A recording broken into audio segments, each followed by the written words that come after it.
Welcome to more Grade 11 Physics Review. I hope you've memorized the 5 kinematic equations by now, which look something like this. I guess before we get started, let's just go through a bit of review of how we came about to these equations here. All right, the big 5 kinematic equations originated from taking a look at a velocity time graph. All right, I'll call this a speed time graph, but it's the same thing as a velocity time graph, just without the direction. All right, and we start off at some arbitrary initial speed, and we finish off at some arbitrary final speed. Okay, could have started at 0 and finished off at 10. I could have started off at -1 and finished off at positive 20 or even -20. It doesn't matter. The most important thing is that we gradually increase or decrease our speed. All right, so these equations are all under the big assumption that we're experiencing uniform acceleration. Right? If the acceleration is not uniform, we're experiencing jerk or jolt, then these formulas are completely useless and you can scrap them. Okay, but aside from that, if you know that the object is experiencing uniform acceleration, even at a value of 0 meters per second squared, these equations are all valid and true. Okay, but we want to create these equations from a concept, right? So let's start off with, what is it? I just got a cheat. Okay, we got to start off with, what do we know about the slope of a VT graph? And if you recall back in grade 11, the slope of a VT graph works out to the acceleration.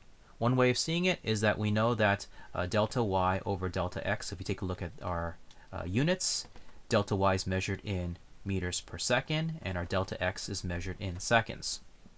All right, or we have a change in meters per second over the change in seconds, or change in velocity over a change in time.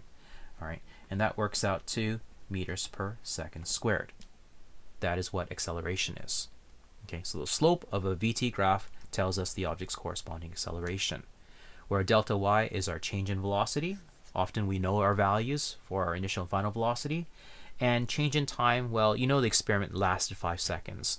Very rarely will you see a test question that says that the experiment started off at 8:35 a.m. in the morning and finished off at 8:35 a.m. and 5 seconds in the morning. They'll just simply tell you that the experiment took 5 seconds to occur, or the event lasted for 5 seconds. That's why we just stick with delta t as opposed to t2 minus t1. All right, and there you have it. There's the formula. Now, in all major textbooks, they always list it out like this: Vf is equal to Vi plus A delta t, which is really bringing the delta t up. So you get A delta t is equal to, or I'll bring the other side, Vf minus Vi. And then when you bring your negative Vi to the right-hand side, you get positive Vi plus A delta t. That's equal to your Vf. Things I just want to point out, since I'm at this point right now, is that some textbooks will say V2 is equal to V1 plus A delta t, and I'm okay with that. That's fine with me. All right, I think stick with these two and you're good to go. However, if you're an American or you're taking the AP course, which is American based, they do slightly different notations. All right, your final velocity is just called V because that's your final value. And anytime you deal with your initial value, kind of like your initial radioactivity or your initial mass back in grade 11, you start off with an O, which is a naught, all right, or a 0. Then that tells you your initial value plus A, and Americans just simply drop the delta. All right, so yeah, if you're an AP, then there's the AP formula. Okay, V is equal to V naught plus AT. Okay, so there are other nomenclatures that exist. Okay, so that's how the first equation was created. What about the second equation over here? Well, that's based upon area underneath the trapezoid. Now, some of you might know that the area underneath the trapezoid is 1/2, height 1 plus height 2 times your base. Yeah, that's the formula, all right, for surface area of a trapezoid. If you can't do it that way, that's okay. You can also add the areas together, all right, A1 plus A2. I think that's how I've shown it in my calculations here. No, I didn't. No, I didn't. That's okay. Okay, so surface area of a trapezoid is half height 1 plus height 2. In this case over here, it's Vi plus Vf times the base where you're measuring it in seconds. Okay, and now we're good to go with the second equation. The remaining equations are really just the love children of the first two equations. So if you sub this equation into here, I think that's what I show here, then you end up with the third kinematic equation. if you just simply rearrange the equation of this first one over here and you bring a delta t to the left-hand side, so it becomes vi is equal to vf minus a delta t, and you sub that into here, then you get the next corresponding love child. And the last one is if you equate time together for both of these, so you equate this time with this time, and you mash them together, then this is the final remaining love child of them all. And that's how they're all created. Okay. Again, you're not expected to know how to derive these equations, but by understanding how these equations are created, you get a fundamental understanding of what physics is all about. All right. It's about taking a look at patterns that we've learned in the past and incorporating them to create these generalizations, which are these equations that you'll see from now to the end of the course. All right. It's all based upon observations that we've made and noticing the relationship between this measurement and that measurement. Sometimes they're linear, sometimes they are quadratic, sometimes they're cubic, sometimes they are some form of power like 3/2, right? That does exist. Or even square root, which is to a power of 1/2. Okay, so let's go through a grade 12 example of a kinematic problem, right? Where you're using multiple concepts to answer a question. Let's say that Al accelerates from 2 meters per second at a rate of 5 meters per second squared in 3 seconds. All right, so he's currently jogging, sees he's going to miss the bus, so he starts speeding up in the next 3 seconds. He misses the bus and then says, I'm just going to slow down, come to a stop. How far did he travel? Now, if you try plotting this out, it probably looks something like that. Whoops. I think that represents it better, okay? I wanted to emphasize that this, if you look at the slope, it's a non-zero slope, okay? Because he starts from 2 meters per second, okay? It doesn't start from 0. But at the end, if it comes to a stop, then yes, the slope at the end for this position time graph would look like that.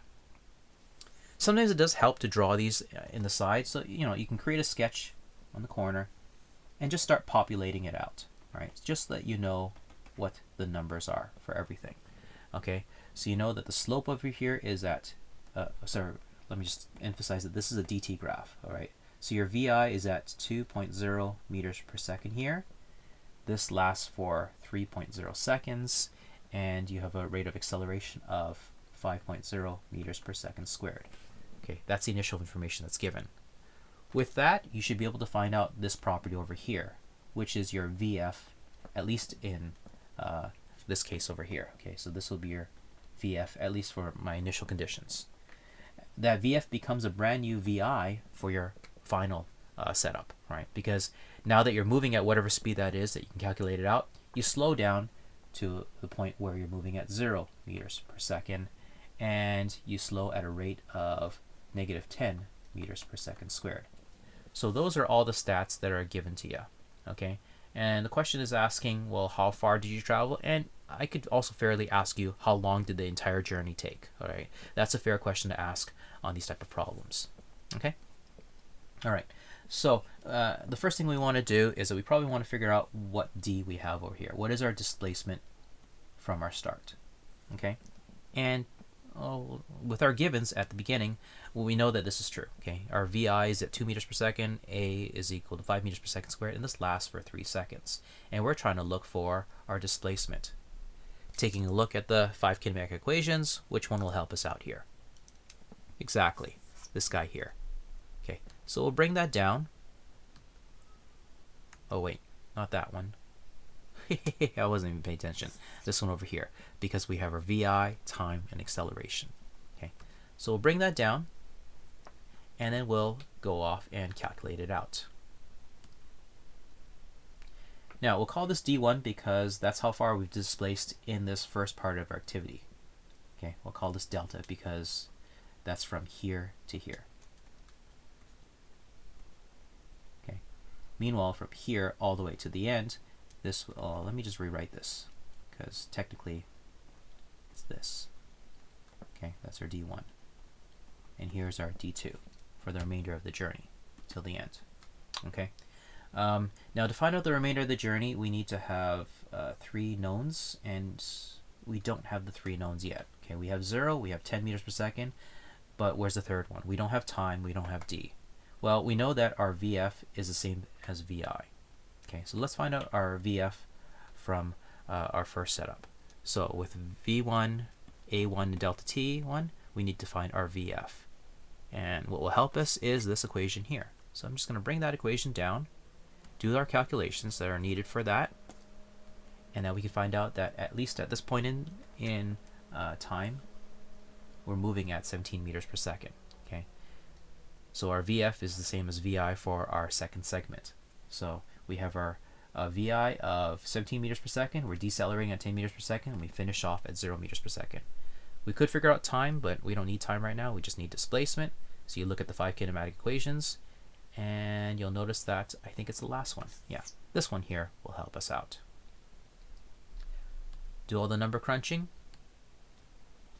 And the last part of our activity is that we know that the total distance of travel is equal to displacement 1 plus displacement number 2. So we're going to add the 28 with the 14, and we get our 43 meters. If you're wondering how to round at the end, well, for one thing, remember how I mentioned in the very first episode that all measurements need to have an uncertainty? They do. In real life, they should all have uncertainties, all right? But we're going to deal with the uncertainty calculations later on in this course. All right, so how do you factor in uncertainties in your measurements? We'll eventually tackle that topic. All right, but as for now, the general rule is that when you're solving these word problems, take a look at your problem. Okay, 2 sig fig, 2 sig fig, 2 sig fig, 2 sig fig.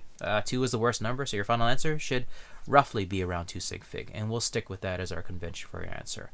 Now, if you accidentally wrote this down as, I believe it would be 43.4 or something like that, I'd be fine with that. I wouldn't worry too much about it. Just don't give me 43.45. Okay, then that's when you're stating way too much stuff, or 42.45. Okay, you're writing down way too much information. I don't need to know that information. Okay, I think that's about all I need to share with this. Yep, just the homework. And oh, there will be one problem about throwing things up vertically, and we're assuming that we're doing this here on Earth. So assume that acceleration is at negative 9.81 meters per second squared. All right, so get through the course pack questions, get through the textbook questions, and I'll catch you in the next episode. See you later.